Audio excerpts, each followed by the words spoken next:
बात आज की चैनल के कार्यक्रम मुद्दा आज का मैं सुरेंद्र चतुर्वेदी आपका स्वागत करता हूं। आज जिस मुद्दे पर हम बात करेंगे वो मुद्दा आना सागर से जुड़ा हुआ है। अजमेर की प्राणवायु, अजमेर का दिल, अजमेर का हृदय जो धड़कता है तो अजमेर धड़कता है। ऐसी धड़कनों के खिलाफ एक साजिश, सुनियोजित तरीके से साजिश चली आ रही है और उसके अंदर स्मार्ट सिटी के तहत इस आना सागर की खूबसूरत झील को बर्बाद किया गया, इसकी हत्या की गई, इसके साथ बलात्कार किया गया और उससे बचाने के लिए बहुत कम लोग आगे आए। जो लोग आगे आए उनके हाथ भले ही छोटे हों लेकिन वो हाथ अब कानून के सहारे और कोर्ट के सहारे उन लोगों की गर्दनों तक पहुंच चुके हैं जो इन हत्या के जिम्मेदार हैं। दोस्तों, आज जिस शख्स के साथ मैं आपकी बात करवाऊंगा वो है सुरेंद्र सिंह शेखावत उर्फ लाला बना, जिन्हें प्यार से हम लोग लाला बना कहते हैं, और आप नगर परिषद के सभापति रह चुके हैं और भारतीय जनता पार्टी के दिग्गज नेताओं में से, मुखर नेताओं में से उनकी गिनती होती है। आजकल वो इस अजमेर उत्तर से टिकट लेने के लिए भी दावेदार माने जा रहे हैं। तो मैं आपका स्वागत करता हूं सुरेंद्र जी कि आप आए अपने व्यस्त कार्यक्रम के अंदर और जयपुर से भाग दौड़ कर जैसे तैसे टाइम पर यहाँ पहुँच गए हैं। मैं आपका स्वागत करता हूं। और अब मैं ये जानना चाहूँगा, दोस्तों मैं बता दूं कि एनजीटी जो नेशनल ग्रीन ट्रिब्यूनल है, उस कोर्ट ने परसों ही एक आदेश फिर जारी किए हैं और नगर निगम और स्मार्ट सिटी प्रोजेक्ट के अधिकारियों को 6 सप्ताह में लिखित में जवाब देना पड़ेगा और उसके लिए बिल्कुल पाबंद कर दिया गया है उनको कि आना सागर को कि वेटलैंड को लेकर जो आपने कार्रवाई की है उसको आप लिखित में जवाब दें। तो आपका नोटिस क्या है और उसमें क्या क्या चीज़ें हैं, ऐसे मुद्दे हैं जिसमें आपने अपनी याचिका के अंदर एनजीटी में लगाया? सुरेंद्र भाई साहब, मैंने एनजीटी में जो पहले 2019 में जब मैंने क्षमा करें 2021 में जब मैंने दावा किया था, उस दावे के अंदर जिस प्रकार से इनको नोटिस सर्व हुए तो उन नोटिस के अंदर ये था कि वेटलैंड को अनाधिकृत करते हुए आप कार्य कर सकते हैं। उन्होंने वेटलैंड का कोई भी हिस्सा नहीं छोड़ा और उस हिस्से को उन्होंने कवर किया और उस वक्त कार्य चल रहा था। ऐसा नहीं कि कार्य नहीं चल रहा था, 7 वंडर का कार्य भी चल रहा था, चौपाटी का कार्य भी चल रहा था, पाथवे का भी चल रहा था, सारे कार्य उस वक्त चल रहे थे। लेकिन उसके बावजूद भी इनको चांदी कूटने से फुर्सत नहीं थी, इन्हें पैसे कमाने से फुर्सत नहीं थी, इन्होंने इस ओर ध्यान नहीं किया। और मेरा 2 साल निकल चुका है क्योंकि दिसंबर 2021 में मैंने ये वाद पेश किया था और 2023 आ गया और दिसंबर आने वाला है, तो लगभग 2 साल हो गए हैं। और जो टाइम बार इनका हो गया है, उस टाइम बार के लिए मैंने दावा किया कि अब ना तो ये हाई कोर्ट जा सकते हैं, ना सुप्रीम कोर्ट जा सकते हैं, ना एनजीटी में जा सकते हैं। तो मैंने दोबारा से एनजीटी में वाद प्रस्तुत किया कि इतना समय होने के बाद भी इन्होंने जो अनाधिकृत वेटलैंड को करना था वो नहीं किया और इनको जो नया आदेश जो आए, जो खुले रूप से आदेश आए कि इसको पाथवे को तोड़ने के, 7 वंडर को तोड़ने के और साथ में जो फूड पॉइंट जिसे बोलते हैं हम, फूड कोर्ट जिसे बोलते हैं, उन सब को तोड़ने के आदेश आने के बावजूद भी इन्होंने अभी तक कार्रवाई नहीं करी, इसे नज़रअंदाज कर रखा है। इसलिए मैंने पुनः ये याचिका दायर करी और इन्हें 6 हफ्ते का समय दिया गया। 6 हफ्ते में ये उनको जवाब देंगे और 6 हफ्ते में इनको बताना पड़ेगा कि ये 64 करोड़ का जिस प्रकार से नुकसान होगा वो भी इन्हें बताना पड़ेगा कि ये इसकी जिम्मेदारी किसकी होगी।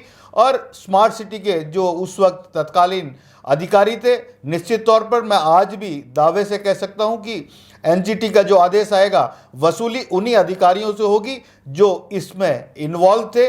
और आज भी मैं खुले मंच पे आपके सामने कहना चाहता हूं, जब तक ये पाथवे नहीं टूटेगा और 7 वंडर नहीं टूटेगा और फूड कोर्ट नहीं टूटेगा, जब तक मैं शांति से नहीं बैठूंगा, चलता रहूंगा। मुझे आगे तक जहां तक लड़ाई करनी पड़ेगी मैं इसके लिए लड़ूंगा और इनको तुड़वा कर रहूंगा। सुरेंद्र जी, बहुत अच्छा इरादा है आपका। और मैं दर्शकों आपको याद दिला दूं कि एक पहले कार्यक्रम के अंदर जब सुरेंद्र सिंह शेखावत आए थे तो मैंने उनसे पूछा था कि आपने तो ये बयान दिया है कि अगर मैं ये नहीं तुड़वा पाया तो राजनीति से संन्यास ले लूँगा। और हमेशा ये इस मजबूती के साथ अगर कह रहे हैं तो इसका कोई मकसद तो होगा ही। और मैं खुश हूँ इस बात से कि अशोक मलिक और सुरेंद्र सिंह शेखावत दो अजमेर के ऐसे हमारे लाडले लाल हैं जो इस लड़ाई को लड़ रहे हैं। वरना पर्यावरण से जुड़ी हुई जितनी भी संस्थाएं हाथ जोड़कर बैठी हुई हैं, हाथ घुटने पर सर रखकर बैठी हुई हैं। हमारा प्रशासन, हमारे राजनेता तो इतने नपुंसक हुए कि पिछले 3 साल 4 साल से बराबर जब ये पाथवे बनाया जा रहा था, जब मैं ब्लॉग्स लिख रहा था, रो रहा था आना सागर के लिए, सुरेंद्र सिंह शेखावत कूद कर लोगों से कह रहे थे कि इसको ये अनर्थ होने जा रहा है, आना सागर के साथ बर्बादी हो रही है और ये अजमेर बर्बाद हो जाएगा। लेकिन ना तो अधिकारी सुन रहे थे, ना राजनेताओं की कान के अंदर। तत्कालीन कलेक्टर को भी उस वक्त ज्ञापन दे के थक गए थे, उन्हें बताया गया था, लेकिन उसके बाद उन्होंने आंखों से देखते हुए, मतलब उनको दिख रहा था कि हम गलत कर रहे हैं, लेकिन पता नहीं उनके क्या जुनून था, इतना कितनी उनको चांदी कूटनी थी, इतनी कितना उनको इस चीज का था कि मतलब कि बिल्कुल अनर्थ आना सागर के साथ करते जा रहे हैं। आना सागर को बिल्कुल इस तरह से बना दिया कुंड की तरह जी, जिसका फैलाव क्षेत्र इतना लंबा चौड़ा था, मिट्टी डाल डाल के आपने क्या किया। बहुत बहुत आपकी चिंताएं बिल्कुल वाजिब है और आपकी संवेदनाओं को मैं नमन करता हूं कि आप इस तरीके से सोचते हैं। वरना आना सागर क्या है? आना सागर एक झील है। यहाँ एक बहुत बड़े पत्रकार हैं, बहुत बड़े पत्रकार अजमेर के, वो बैठे हुए थे। उन्होंने कहा, अरे सुरेंद्र जी क्या बात करते हो, इतना खूबसूरत आना सागर नज़र आ रहा है, देखिए अब जितना बच गया है उसको बचाए रखें, और ये तो ये हो गया। मुझे शर्म आनी चाहिए ऐसे लोगों को जो ये सोचते हैं कि आना सागर अभी खूबसूरत नज़र आ रहा है। आना सागर के साथ जो सलूक हुआ है, ये जो पानी निकल कर बाहर आ रहा है और निकल कर कॉलोनियों में घूम रहा है, ये क्या है? ये हमने जो सलूक आना सागर के साथ किया, वही सलूक आना सागर हमारे साथ करना चाहता है। आज स्थिति ये है कि हमारे घरों में पानी, नलों में पानी नहीं है, लेकिन घरों में पानी भरा हुआ है। क्या आप इसको आना सागर को ये षड्यंत्रकारी दिमागों की उपज नहीं मानते सुरेंद्र जी? बिल्कुल, ये षड्यंत्रकारी तरीके से हुआ है। जिस तरह से ये चौपाटी बननी, जो जिस तरह से इन्होंने चौपाटी का रूप दिया गया, पाथवे को बनाया गया, हम इसके खिलाफ नहीं है कि शहर की खूबसूरती होनी चाहिए थी, स्मार्ट सिटी की जगह ये जिस तरह से पाथवे इनको बनाना चाहिए था, उस तरह से इनको बनाना चाहिए था। जिस तरह की ड्राइंग इनके पास थी, उस ड्राइंग पे चलना चाहिए था। और हमें खुद को अच्छा लगता है कि अजमेर शहर में एक बढ़िया चौपाटी बनी है, और उस बढ़िया चौपाटी की जगह आपने जिस तरह से आना सागर को छोटा कर दिया और घरों में पानी घुसने, हर घर में पानी घुस गया, कॉलोनी में पानी घुस गया। इससे बड़ा दुर्भाग्य क्या हो सकता है इस शहर का?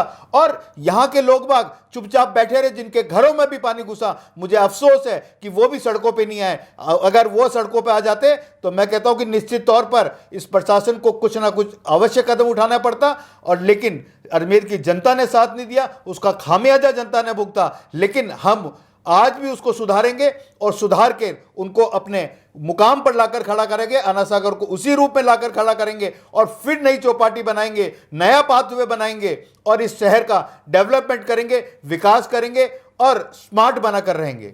सुरेंद्र जी, अब जब ये बात चली निकली है और हम लोग उस बोर्ड पर आ गए हैं, जब ये मेरा सवाल पूछना बहुत ज़रूरी हो गया है कि क्या स्थानीय राजनेताओं का इसके अंदर निष्क्रिय हो जाना, इसकी गवाही देना, किस बुरे समय के अंदर जब आना सागर बर्बाद हो रहा था, उसके साथ बदसलूकी हो रही थी, उस समय हमारे नेतृत्व खामोश बैठा हुआ था।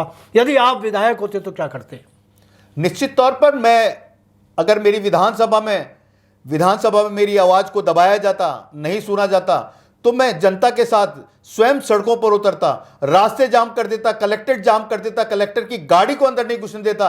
क्या मजाल की कलेक्टर गाड़ी लेकर अंदर चल जाए, किसी अधिकारी को अंदर नहीं जाने देता जब तक ये मेरी बात को नहीं सुनते और उस काम को अंजाम नहीं देते, जब तक इस आंदोलन को चलाते, भूख हड़ताल पर बैठते, आमरण अनशन पर बैठते, कलेक्ट्रेट पे धरना देते थे, कलेक्ट्रेट पे 15 दिन तक कलेक्ट्रेट नहीं खुलने देते। क्या बात करते हो? कैसे कलेक्टर काम नहीं करेगा? कलेक्टर हमारा, कलेक्टर किस लिए है? कलेक्टर है क्या जी? आप कलेक्टर को मतलब ये ऐसा कलेक्टर का मतलब ये तो नहीं कि वो हमारा माई बाप हो गया। वो माई बाप नहीं है, वो लोक सेवक है। उसको जनता की हित के लिए लगाया गया है, उसको जनता की सेवा के लिए लगाया है। और उनको जो तनख्वाह मिलती है, हमारे टैक्स में जो पैसा कटता है, उस टैक्स से उनको तनख्वाहें मिलती है। और जो ये 64 करोड़ लगे हैं, वो भी हमारे खुद के पैसे हैं, हमारे खून पसीने के पैसे हैं, जिसका टैक्स लगा है, जो टैक्स हमने दिया है उसके पैसे सरकार उससे डेवलपमेंट कराती है, और वो हमारे पैसे को इस तरह से बर्बाद कर देंगे हमने कभी सोचा नहीं था। और मैं अगर विधायक होता निश्चित तौर पर आंदोलन इस कदर ले जाता, यहां से लेकर जयपुर तक मार्च करना पड़ता, जयपुर तक मार्च भी करता और सीएम के आवास पर जाकर धरना देता और इस काम को पूरा करके रहता। आप तो कर देते, लेकिन पार्टी आपकी थी, नेता भी आप ही की पार्टी के थे, विधायक भी 20 साल से आप ही की पार्टी के हैं। तो इसके लिए आप क्या कहना चाहेंगे कि इसमें पार्टी का क्या नेतृत्व था? हर साल उसी व्यक्ति को चुन देना और उसी निष्क्रिय व्यक्ति को, जो निष्क्रिय व्यक्ति आज तक 20 साल तक आना सागर को नहीं बचाया पाया, नागरिकों को मूलभूत सुविधाएं नहीं दे पाया। एक ऐसा काम हो जिसके अंदर आप ये कह दें कि देवनानी जी के बाद उनकी मूर्ति लगाकर यहाँ मालाएं पहनाई जाएंगी, ऐसा कोई काम तो बता दें आप। नहीं, उनके जितने बूते में था उन्होंने अपने बूते के हिसाब से किया। उन्होंने विधानसभा में आवाज उठाई, उन्होंने कलेक्टर से भी मिले, ज्ञापन भी दिया, लेकिन जो आंदोलन एक युवा कर सकता है वो नहीं कर सकते। निश्चित तौर पर उनका उम्र का तकाजा भी है। आज वो 76 साल के होने जा रहे हैं, जैसा कि आप बताते हैं कि 76 साल के हो गए, तो उम्र का तकाजा भी है। तो उस उम्र के तकाजे से भी इसीलिए आज जनता भी अजमेर की चाहती कि परिवर्तन हो, और निश्चित तौर पर मैं समझता हूं कि भारतीय जनता पार्टी भी चाहती है कि अजमेर में परिवर्तन हो, राजस्थान में परिवर्तन हो, अजमेर की उत्तर विधानसभा में परिवर्तन हो। अगर परिवर्तन होगा तो निश्चित तौर पर ये जितनी भी समस्याएं, इन समस्याओं का निराकरण करने के लिए अगर युवा के कंधों पर भार डाल दिया जाएगा तो निश्चित तौर पर युवा उस भार को झेल सकेगा और वो कार्य कर सकेगा। अब तक जो काम नहीं हुए और जो हुए, जो नहीं होने थे वो हुए, जो होने थे वो नहीं हुए, दोनों के बीच के अंदर आज फिर वही मुस्तैदी के साथ में वही व्यक्ति जिसको आप 76 साल का बता रहे हैं, जिनको मैं 77 साल का बता रहा हूँ, एक जिसको मैं कह रहा हूँ कि वो वृद्ध हो चुके हैं, उनकी ऊर्जा खत्म हो चुकी है, उनकी शक्ति क्षीण हो चुकी है, उनका शरीर जर्जर हो चुका है। हम उनको मान रहे हैं, लेकिन वो आज भी कहते हैं कि मैं तो बिल्कुल जवान हूँ, तारागढ़ पर चढ़ा लो मुझे और मैं तो ये कर रहा हूँ। तो आज भी वो टिकट मांग रहे हैं और बड़े दावेदारी के साथ मांग रहे हैं। कल जब गजेंद्र सिंह जी शेखावत यहाँ आए थे तो उन्होंने अपने समर्थकों को भेजा था और इधर से सुभाष काबरा का भी समर्थक आए थे, दोनों आपस में भिड़े। ये मैं इसकी कड़ी निंदा करता हूं। इस प्रकार का वातावरण नहीं होना चाहिए। भारतीय जनता पार्टी जिस प्रकार की पार्टी है, उस पार्टी में जिस तरह से नारेबाजी होना, आपस में समर्थक का भिड़ना, लड़ाई करना, ये एक संवेदनशील बात नहीं है। इसे मैं बिल्कुल गलत मानता हूं। और देवनानी जी 20 साल से विधायक रहे हैं, उनको कम से कम अगर उनके कार्यकर्ता लेकर वो आए थे, युवा मोर्चा के वहाँ कार्यकर्ता अगर आए भी हैं तो उनको शांत कराना चाहिए और उनको कहना चाहिए, लेकिन वो नहीं कह रहे थे। और साथ में जब दूसरे प्रत्याशी जो चुनाव लड़ना चाहते हैं उनके समर्थक आए, उन्होंने नारे लगाए, आपस में दोनों ने एक दूसरे के साथ आपस में एक दूसरे के क्रॉस नारे लगाए और वहाँ एक माहौल केंद्रीय मंत्री के सामने बहुत गंदा क्रिएट हुआ। उसका एक्शन भी लिया गया है, प्रदेश के अंदर उसकी शिकायत भी हुई है और प्रदेश उस पर कार्रवाई भी कर रहा है। ऐसा नहीं कि उस प्रदेश कार्रवाई नहीं कर रहा। निश्चित तौर पर प्रदेश ने सब कुछ देखा है, प्रदेश सब कुछ सुनता है और देखता है और उसके बाद ही कोई वो डिसीजन लेता है। तो इस पे कुछ ना कुछ आवश्यक रूप से निर्णय जरूर होगा। आप निश्चित रहिए सुरेंद्र जी। नहीं, लेकिन भैया मैं ये आपसे पूछना चाहूँगा कि कार्रवाई होगी तो विधायक की शिकायत पर सुभाष काबरा के खिलाफ होगी, ये मैं बता रहा हूँ आपको कि उनके ऊपर कार्रवाई होगी, उनको नोटिस दिया जाएगा। विधायक महोदय की टीम वहाँ पहुंची थी तो विधायक को कोई कुछ नहीं कहेगा। और अगर जो अनुशासनहीनता की कार्रवाइयाँ जितनी भी हुई हैं आज तक उन्हीं ने करवाई है। महाराज जी ने माध्यो मारा, माध्या ने गुण मारे। वो अनुशंसा वो कर सकते हैं, एक अलग बात है, लेकिन कार्रवाई मैं जो समझता हूं कि कार्रवाई एक पक्ष की नहीं होगी, कार्रवाई दोनों पक्ष की होगी। जिस प्रकार से दोनों पक्षों ने किया है तो दोनों पक्ष की होगी। दोनों पक्ष की निश्चित तौर पर आप मान के चले सुरेंद्र जी, ये इसको बहुत, मैं आज जयपुर ही था और आज वहाँ पर जिस प्रकार से अजमेर के बारे में चर्चा हो रही थी, इसको बहुत सीरियस मैटर लिया गया है कि मतलब कि इस तरह की हरकत होना और केंद्रीय मंत्री के सामने नारेबाजी होना, हाय हाय लगना, जय जयकार लगना और आपस में उलझना, ये एक शोभनीय चीज़ें नहीं थी। इसलिए वहाँ पर ये चर्चा थी कि कुछ ना कुछ कार्रवाई अवश्य रूप से करेंगे, दोनों के खिलाफ होगी और होनी भी चाहिए। सुरेंद्र जी, आप भी कल मुझे जैसी जानकारी है कि आप भी वहाँ मौजूद थे, आप भी गजेंद्र सिंह जी से मिले हैं, आप भी चाहते तो 100, 200, 500 आदमियों को अपने पक्ष में ले जा सकते थे। बल्कि आपका जो वो है, एक ऑरा है आपका जो एक है, उसमें तो युवाओं के अंदर तो आप युवा सम्राट माने जाते हैं। आपके साथ में एक पूरी फौज है, लेकिन आप किसी को ना ले जाकर सिर्फ अपनी बात कहने के लिए वहाँ ले जाके एक सुचितापूर्ण राजनीति के द्योतक बने। तो आप भी चाहते तो ले जा सकते थे, पर आप नहीं ले गए। लेकिन हमारे प्रदेश ने एक निर्णय लिया था अभी 5-6 दिन पहले जी। ऑडियो कॉन्फ्रेंस हुई थी। उस ऑडियो कॉन्फ्रेंस में हमारे चंद्रशेखर जी भाई साहब भी थे, सीपी जोशी जी भी थे। उन्होंने स्पष्ट रूप से कहा था कि जो भी दावेदार हैं, अगर वो कार्यालय पे आते हैं तो उनके साथ 2, 3, 4 जने से ज़्यादा व्यक्ति नहीं आने चाहिए। अगर उससे ज़्यादा व्यक्ति आएंगे तो वो अनुशासनहीनता मानी जाएगी और उसको उसमें नेगेटिव मार्किंग होगी। स्पष्ट रूप से बोला गया था। तो निश्चित तौर पर अगर आप समझदार हो तो आपको समझना चाहिए। आपको 2-4 जने आपके साथ जाते, जो समर्थक थे उनको लेके जाते और अपना जो आपको बताना है वो बताएं। आप अपनी लाइन को लंबी करें, दूसरे की लाइन को छोटा क्यों करें। लेकिन यहाँ पर ये लड़ाई वर्चस्व की लड़ाई है और देवनानी जी कई बार गलती कर बैठते हैं। वो ये मैं समझता हूँ कि ये गलती है कि उनको ध्यान रखना चाहिए था। जिस तरह से वो समर्थकों को वहाँ लेकर आए जो अपेक्षित नहीं थे, उन कार्यकर्ताओं को भी उन्होंने वहां पर बुलाया। अपेक्षित जो लोग थे उस मीटिंग में जिनको आना था वो आते, या दावेदार आते तो 2-3-4 जनों को लेकर थे। वहां तो माहौल इस प्रकार था जैसे टिकट खाली मिल रहा है। और गजेंद्र जी टिकट ही देना है, सिंबल ही देना है। जैसे वो अपने वो जो आए थे जिस काम के लिए बैठक के लिए आए थे, वो बैठक नहीं हुई और उसके बाद में ये सारा का सारा जो ड्रामा क्रिएट किया गया। और आज देखिएगा, मैं समझता हूँ सुभाष कावरा तो हो सकता है कि बहुत उम्र में उतने बड़े नहीं हैं, उतने अनुभवी नहीं, हालांकि हैं, लेकिन उतने नहीं हैं जितने वो थे। उनको तो सोचना चाहिए था कि आप इतने अनुभवी हैं, आपने 25-20 साल से आप सक्रिय राजनीति में विधायक के रूप के अंदर विधानसभा में बैठे। आप ये हरकतें तो विधानसभा में भी नहीं होनी चाहिए, और जो आप कर सकते थे और इस उम्र के अंदर शोभा नहीं देता कि आप अपने समर्थकों को बेचकर ऐसा काम करें। मैं आखिरी सवाल आपसे सुरेंद्र जी ये पूछना चाहूँगा कि आना सागर को बचाने के लिए यदि अब ये है कि अब तो चुनाव है, टिकट मिलनी है और आप आश्वस्त हैं कि टिकट अजमेर उत्तर से अब चेहरा बदलकर किसी युवा को दिया जाएगा और आप सबसे बड़े दावेदार उसमें माने जाते हैं और आप कहते हैं कि मेरे को टिकट मिलेगा, आप बिल्कुल आश्वस्त हैं कि आपको टिकट मिलेगा। यदि टिकट मिलता है तो आप सिर्फ 5 वादे, मेरे कहने से सिर्फ 5 वादे अजमेर के लिए कर दें कि अगर मेरे को टिकट मिला तो ये 5 वादे मैं पूरे करूंगा। आप मुझे प्रतिज्ञा दिला दो, प्रतिज्ञा ले लेता हूँ। हाँ, मैं वही कहना चाहता हूँ कि आप 5 प्रतिज्ञाएं ले लीजिए। आप बता दे, वो प्रतिज्ञा ले लूंगा मैं। तो चलिए आप पहली शहर हित के अंदर, हाँ चलिए शहर हित के लिए आप आपकी प्राथमिकता ये होनी चाहिए कि सबसे पहले कि आना सागर के अंदर जितने भी अवैध निर्माण हुए हैं उनको आप तोड़वाएंगे, चाहे वो किसी भी रूप में हो, चाहे वो सरकारी रूप में हो, चाहे वो भूमाफियाओं के हों, चाहे वो और दूसरे अवैध जो निर्माण हुए हैं, जो नए बिल्कुल नियम के अनुसार जो नहीं बने हैं, उनको आप तोड़वाएंगे। पहली प्रतिज्ञा तो आप ये कीजिए। मैं प्रतिज्ञा लेता हूं कि आना सागर में जिस प्रकार से अतिक्रमण हुआ है, जो अवैध निर्माण हुए हैं, उन सबको अगर मैं विधायक बनता हूं तो निश्चित तौर पर उन सबको तोड़वाने का कार्य मैं करूंगा। जिसके अंदर वो टापू भी शामिल है, जिसके अंदर टापू वो पहले निर्माण हो चुका है, अवैध निर्माण में उसको मैंने शामिल अभी नहीं करता हूं, क्योंकि टापू जब बना था मुझे अच्छी तरह ध्यान है, वो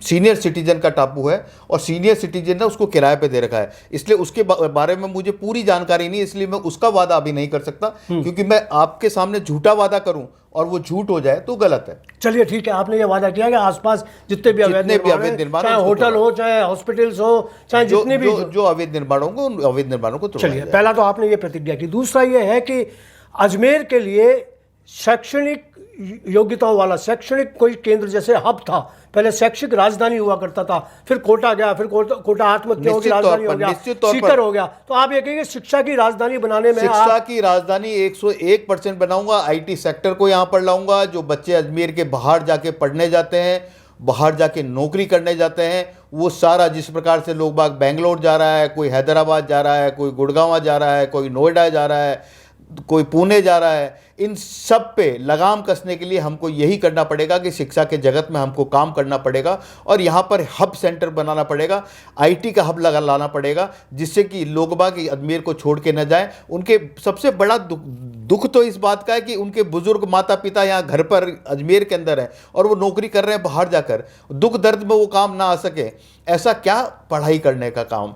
इसलिए मैं वादा करता हूँ कि अजमेर के अंदर शिक्षा के क्षेत्र में मैं जितना कुछ हो सकता है, जो भी काम कर सकता हूं, वो अवश्य रूप से करूंगा। एक आता है स्वास्थ्य की दृष्टि से हमारा संभाग का सबसे बड़ा अस्पताल जवाहरलाल नेहरू अस्पताल अजमेर में है, लेकिन उसकी जो दुर्दशा है कि जरा पानी बरसेगा तो वार्डों में पानी चला जाएगा, डॉक्टर नहीं है, मशीनें ख़राब पड़ी हैं, जो मशीनें हैं वो ताला लगी हुई हैं, उनके को चलाने वाला, ऑपरेट करने वाला कोई नहीं है, उसके लिए आप क्या करेंगे? निश्चित तौर पर जवाहरलाल नेहरू अस्पताल जो संभाग का सबसे बड़ा अस्पताल है, उस अस्पताल का जिम्मा मैं स्वयं उठाऊंगा और जिम्मेदारी से काम करूंगा, जिससे कि सुचारू रूप से अस्पताल चल सके। कोई भी मशीन ऐसी नहीं हो जो ना चले, कोई भी लिफ्ट ऐसी ना हो जो ना चले, और खिड़कियों से जिस तरह से पानी अंदर घुसा और सीवरेज का जो पानी, सीवरेज का सिस्टम भी बिगड़ चुका है, नालियों में कादा भरा हुआ था, हम देखने गए थे, ये सारा सब साफ करा के प्रॉपर वे के अंदर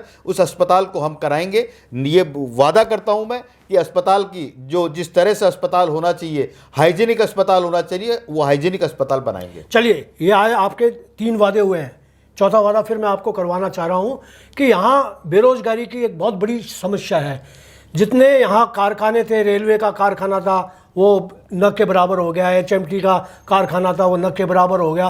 कारखानों की दृष्टि से अजमेर पिछड़ गया और ये हुआ कि यहाँ जितने भी उद्योग हैं वो धीरे धीरे कभी कहीं इधर कहीं उधर भटक रहे हैं, जा रहे हैं। HMT बंद हो गई। HMT बंद हो गई, वही मैं कहना चाह रहा हूँ। तो आप किस तरीके से आप इस विकास को रोकेंगे? मैं यही तो आपको बोल रहा हूँ कि हम यहाँ पर IT सेक्टर में काम करेंगे, बड़ी बड़ी प्राइवेट कंपनियों को भी लाएंगे जो अच्छे अच्छे पगार देंगे, और उसके बाद रेलवे के अंदर जिस प्रकार से रिटायरमेंट होते जा रहे हैं और वहाँ वैकेंसी की जो बात है, वैकेंसी डेवलप करवाएंगे।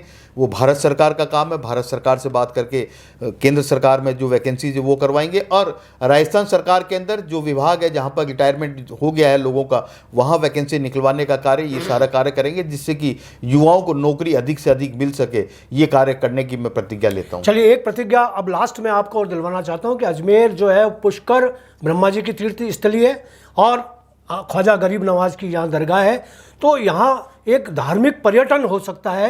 धार्मिक पर्यटन के लिए आप क्या करेंगे?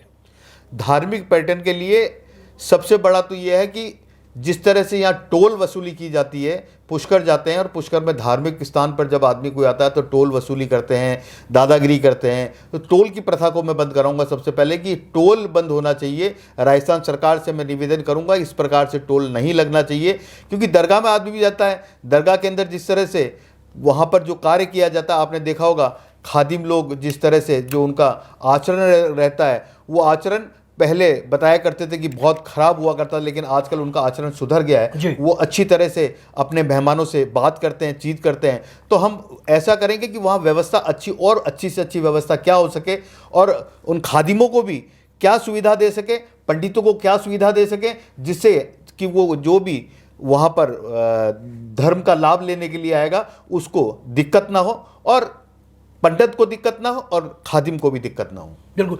तो ये 5 संकल्प आपके सामने सुरेंद्र सिंह जी ने लिए हैं और मैं उम्मीद करता हूँ कि इनको टिकट मिले, और मेरी शुभकामनाएं, मेरा आशीर्वाद है, हमारी पूरी जनता की ये शुभकामनाएं हैं कि सुरेंद्र सिंह लाला बना जो हैं वो इलेक्शन जीत कर आएँ और हमारे विधायक बने, और जो हमने 25 साल जो हम पीछे चले गए थे, वो हम 25 साल आगे आने की कोशिश करें। एक बार फिर आपका आभार, धन्यवाद। बहुत बहुत बहुत बहुत धन्यवाद।